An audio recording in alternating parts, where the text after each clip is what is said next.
Good morning વિદ્યાર્થી મિત્રો ફરી એકવાર નવા એપિસોડની અંદર આપણે ચેપ્ટર નંબર 5 યુક્લિડની ભૂમિતિનો પરિચય એને આગળ ચલાવવા જઈ રહ્યા છે.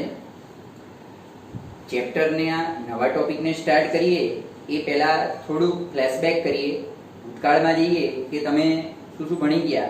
તો સૌથી પહેલું તમે આવું ભણ્યા કે ભૂમિતિને અંગ્રેજીમાં જ્યોમેટ્રી કહેવાય, જીઓમેટ્રી કહેવાય, જે બે શબ્દને જોડવાથી બનેલો છે.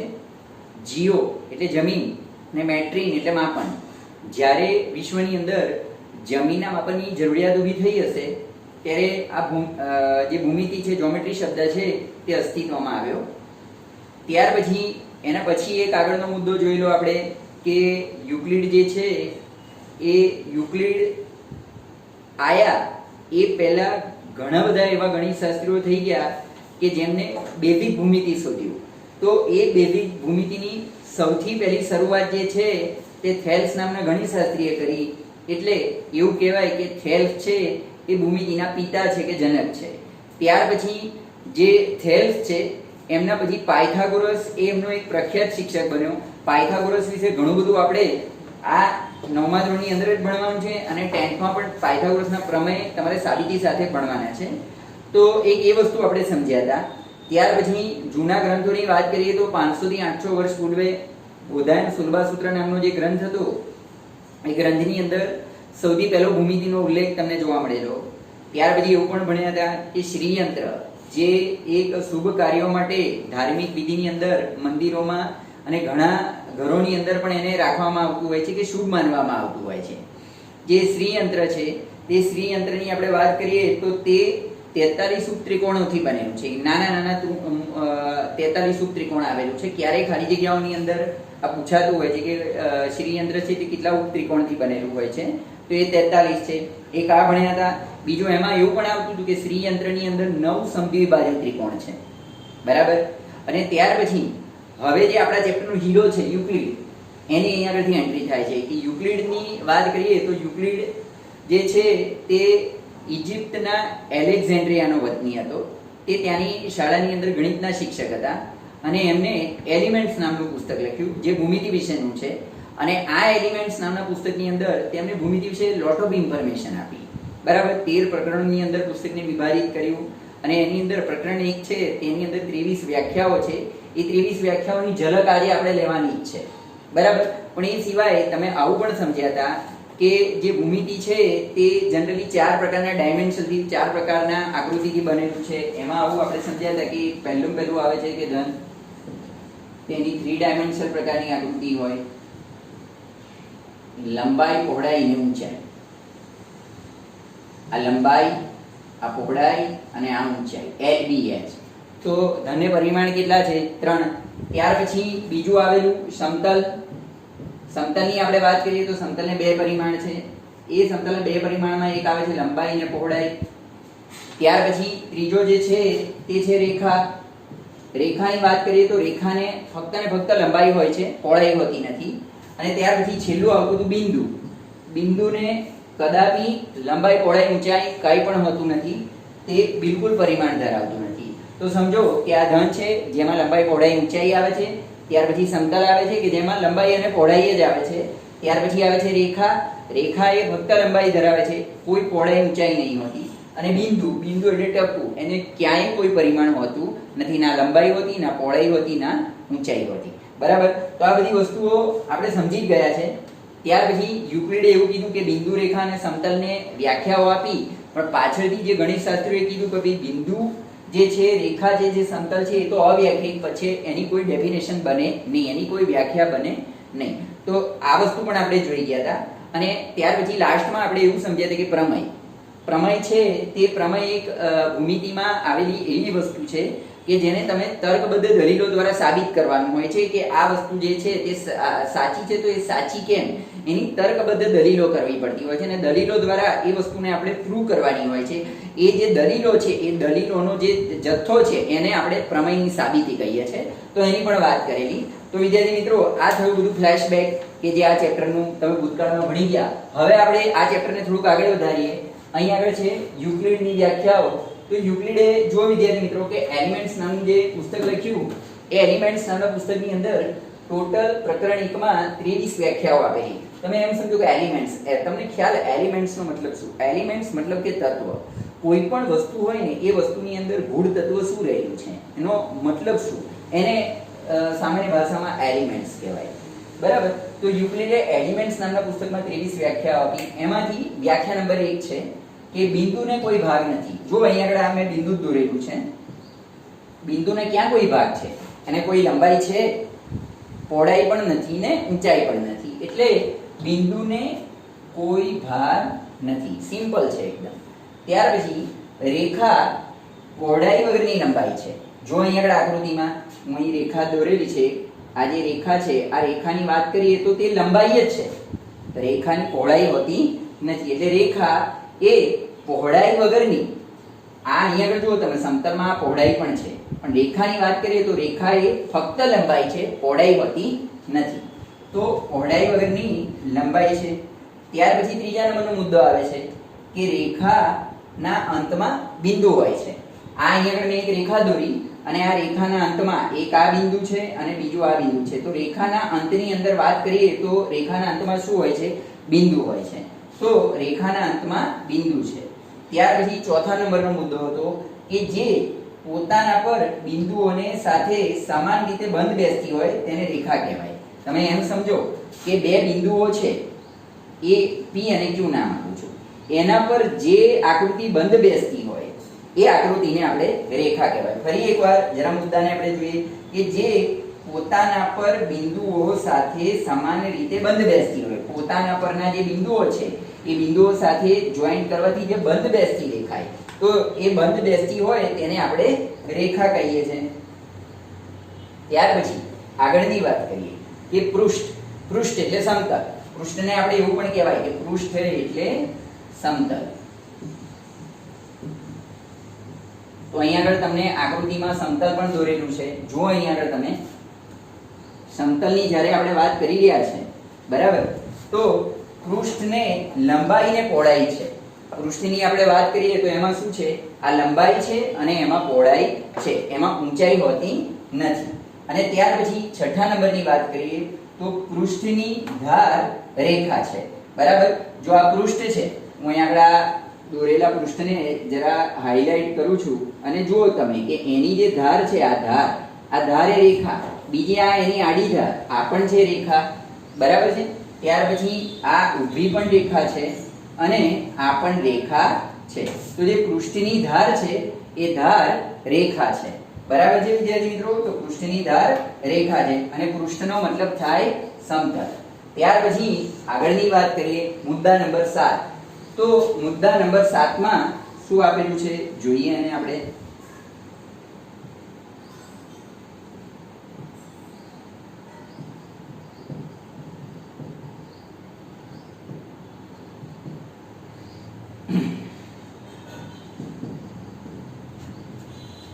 જેના પર રેખાઓ બંધ બેસતી આવેલી હોય એ સપાટીને આપણે સમતલ કહેવાય છે. સમતલની અંદર શું હોય કે રેખાઓ બંધ બેસતી આવે. જો આ રેખાઓ અને આ રેખા એકબીજા પર બંધ બેસતી, બરાબર. એ રીતે અહીંયા પણ જુઓ, આ અને બીજું આ રેખાઓ બંધ બેસતી છે. બંધ બેસતી રેખાઓને શું કહેવામાં આવે છે?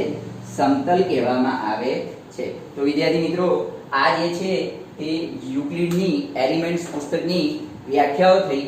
હવે આપણે થોડુંક આગળ વધવાનું છે કે એના જે સ્વયંસિદ્ધ સત્યો અને પૂર્વધારણાઓ કઈ છે એને હવે પછી આપણે જોવાની છે.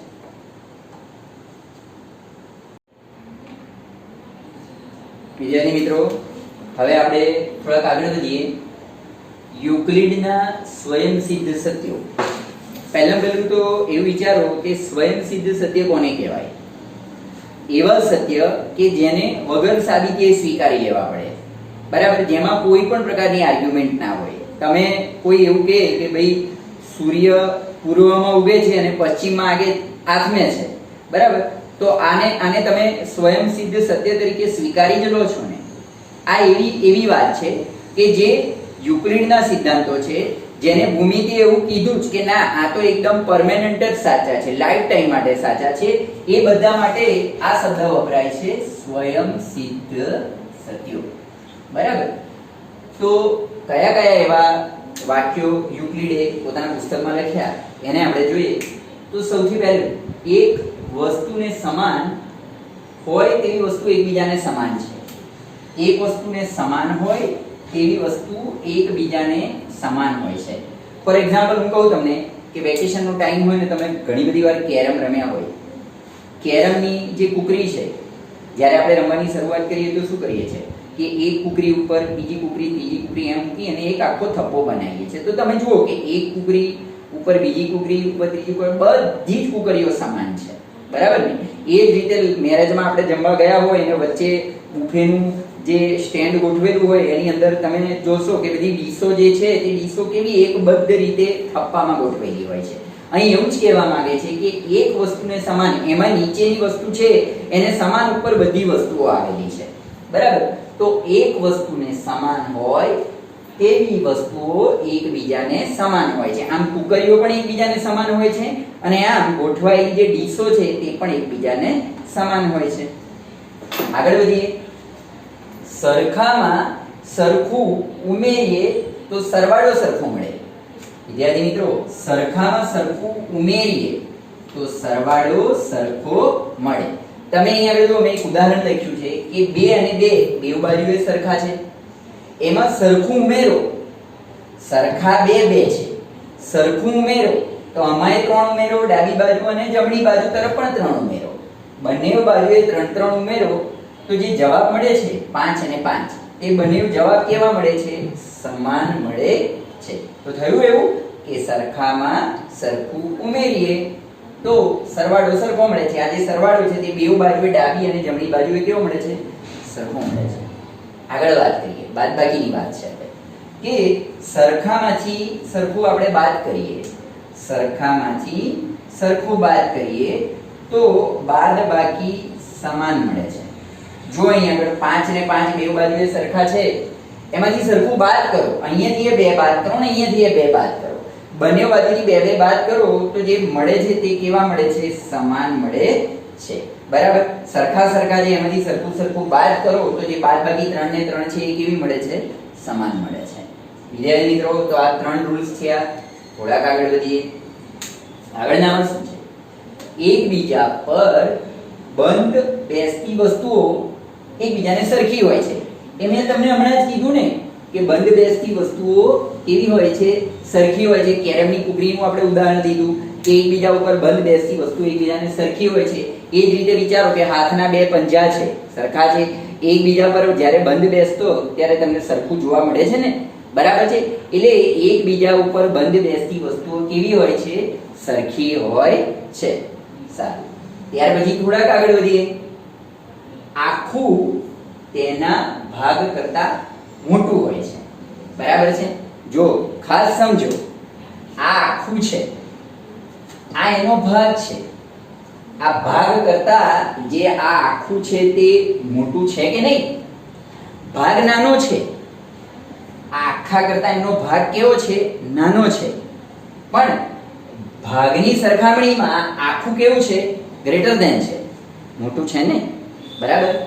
તો આખું તેના ભાગ કરતા મોટું હોય છે. આ ભાગ કરતા આ આખું મોટું છે. આગળ વધીએ. સરખી વસ્તુના બમણા, સરખી સરખી વસ્તુ હોય બેવ બાજુએ સરખી સરખા, x ને x છે, હું એને બમણા કરું એટલે 2x ને 2x, તો કેવા હોય છે? સમાન હોય છે.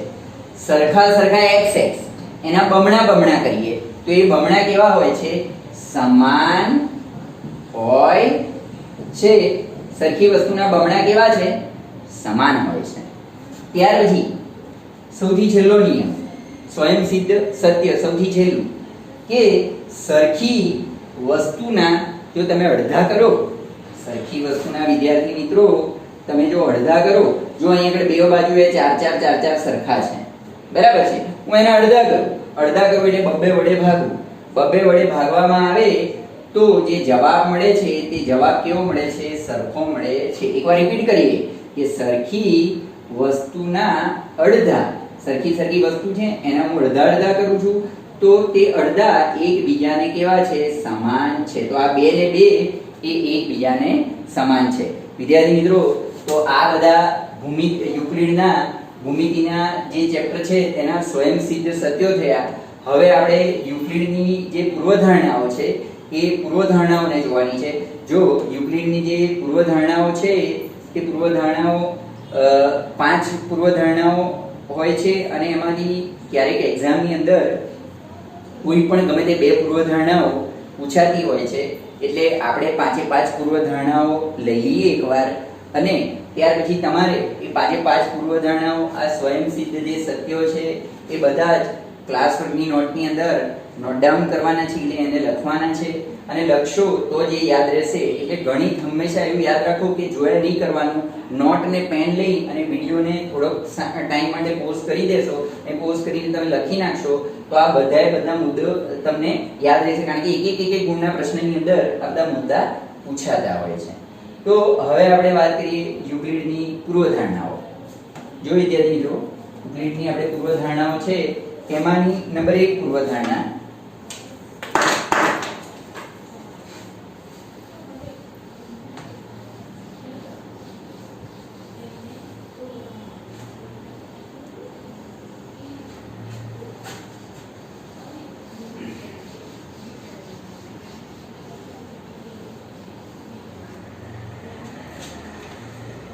પહેલી પૂર્વધારણા શું કહે છે? યુક્લિડની પૂર્વધારણા.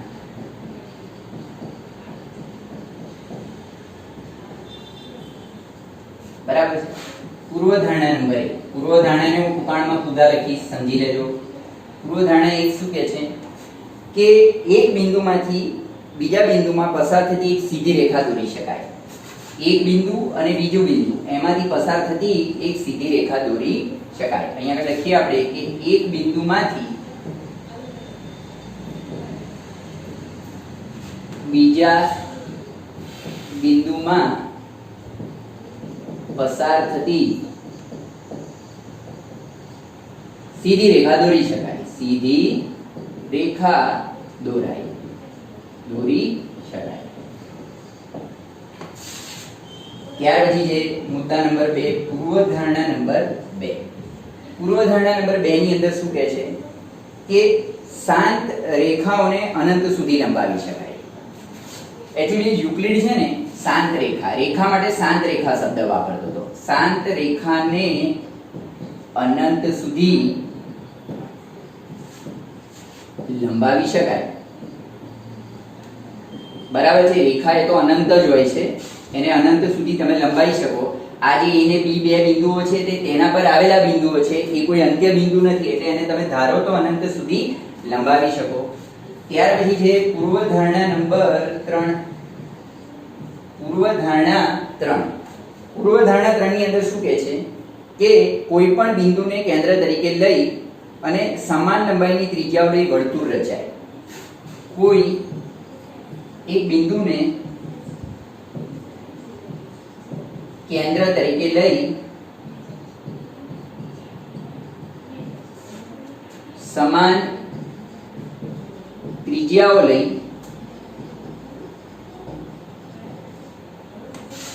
એક વર્તુળ દોરી શકાય છે. બરાબર છે. સારું, તો આ એક વર્તુળ છે, એનું આ કેન્દ્ર છે, તેના પર આવેલા બિંદુઓ આ બધા, આ બધી ત્રિજ્યાઓ છે. આપણે આને A B C D E અને આ જે છે તે O. બરાબર છે. કોઈ એક બિંદુને કેન્દ્ર તરીકે લઈ અને સમાન ત્રિજ્યાઓ લઈને અહીંયા આગળ OA OB OC આ બધી સમાન ત્રિજ્યાઓ છે. આ સમાન ત્રિજ્યાઓ લઈ અને તમે એક વર્તુળ રચી શકો છો. ત્યાર પછી છે પૂર્વધારણા નંબર 4. પૂર્વધારણા 4 શું જણાવે છે કે બધા જ કાટખૂણાઓ એકબીજાને સમાન છે. બધા જ કાટખૂણાઓ એકબીજાને સમાન છે.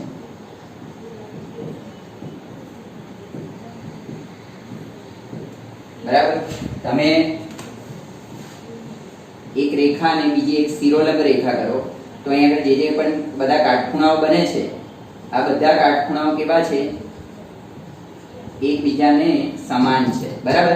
તો બધા કાટખૂણાઓ એકબીજાને સમાન છે. આથી પૂર્વધારણા 4 અને આપણે સૌથી છેલ્લી પૂર્વધારણા રાખીએ. પૂર્વધારણા નંબર 5 છે એને આપણે જોઈએ.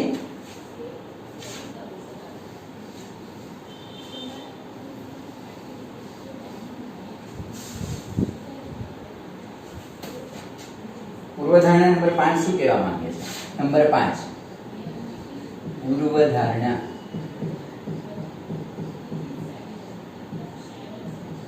બરાબર. પૂર્વધારણા આપણે 5 ની વાત કરીએ તો એમાં શું છે? જો બે રેખાઓને કોઈ ત્રીજી રેખા એવી રીતે છેદે, અહીંયા હું આકૃતિ દ્વારા સમજાવું. આ બે રેખાઓ આપેલી છે. જો એક રેખા સીધી છે ને એક ત્રાંસી છે. એને કોઈ ત્રીજી રેખા જે કરવામાં આવે તે એવી રીતે છેદે છે કે એનાથી જે અંતઃકોણો બને છે, આ અંતઃકોણો, એ અંતઃકોણોનો જે સરવાળો છે એ અંતઃકોણોનો સરવાળો 180 કરતા ઓછો થાય. તમે એમ સમજો કે બે રેખાઓ આવી સમાંતર હોય ને અને અહીંની છેદિકા હોય ને તો આને ને આને અંતઃકોણો કહેવાય. બરોબર છે. આને આ બેને ખૂણા અને એનો સરવાળો 180 હોય. બરાબર. પણ જ્યારે એક રેખા સીધી હોય ને બીજી રેખા આંકી હોય ને ત્યારે એનો સરવાળો 180 કરતા ઓછો થાય. બરાબર છે. ત્યારે વિદ્યાર્થી મિત્રો એવું ધ્યાનમાં રાખો કે એક રેખા બીજી રેખાને આગળ તમે લંબાવો આ રેખાને તો આ રેખા અચૂક આગળ આ બીજી રેખાને કોઈ બિંદુએ છેદે છે. બરાબર. એટલે અહીં આગળ આપણે પૂર્વધારણા 5 ને જોઈએ કે બે રેખાઓને જો બે રેખાઓને એક ત્રીજી રેખા એવી રીતે છેદે કે બંને રેખા ના વચ્ચેના અંતઃકોણો, બંને રેખા વચ્ચેના જે અંતઃકોણો છે, હું આ સી કરું છું, અંતઃકોણ છે, અંતઃકોણોનો સરવાળો, આ જે અંતઃકોણો છે અંતઃકોણોનો તમે સરવાળો કરો તે સરવાળો 90 એ સરવાળો એ બંને કાટખૂણાના સરવાળા કરતા કાટખૂણાનો જે સરવાળો કરો એ સરવાળા કરતા ઓછો હોય તો તે રેખા, કાટખૂણાના સરવાળા કરતા અંતઃકોણનો સરવાળો ઓછો હોય તો આ બંને રેખા આગળ જતા કોઈ ચોક્કસ બિંદુએ છેદે.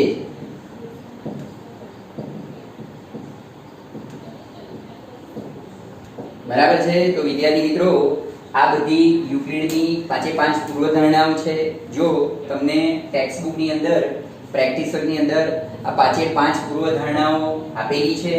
તમારે એ પૂર્વધારણાઓને લખી અને નોટ ડાઉન કરી અને યાદ રાખવાની છે. નેક્સ્ટ એપિસોડની અંદર આપણે બીજા નવા જે નિયમો છે કે નવી જે થિયરી છે તેની સાથે આગળ વધવાનું છે. ત્યાં લઈને વિદ્યાર્થી મિત્રો અસ્તુ.